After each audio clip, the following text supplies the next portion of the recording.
আসসালামু আলাইকুম গাইস, আপনাদের মাঝে নিয়ে এসেছি ছোট একটা মিনি ব্লগ। ছোটবেলা আমরা যাকে বলতাম জোড়াবাতি, আমরা ততটাও বড় হয়ে যাইনি। আমরা ছোটই, আর খাতা কলমে বড় হলেও মনের দিকটা এখনো ছোট। এত কথা বলতে বলতে ভুলে গিয়েছি তুই কি করেছি তা বলতে। আর আপনার তো জানেনই, আপনাদের শুনতে যেগুলি দিয়েছি তাই আর বলিনি। গাইস, অনেক কষ্ট করে মাটির চুলা বানাইছি, দেখতেই পারছেন। ধোঁয়া আসতে আসতে চোখে দিয়ে একদম নাম চলে আসছে।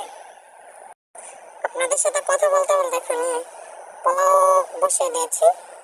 আর এখানে তো আমার সাথে কথা মনে পড়ে গেল, পোলাও পোলাও রান্না করতেছি।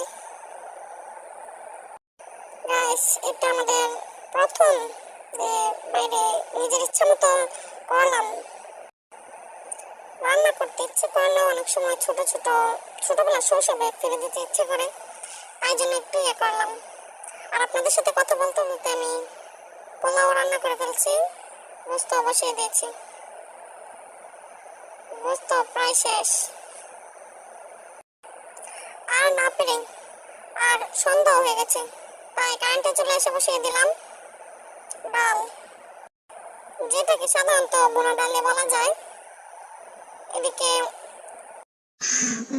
গাছিরে বাইনা ডালনা এটা হলো বোনা ডাল। আর রিভের ভিডিওটা এখানে দিইনি। তোর বেন মজা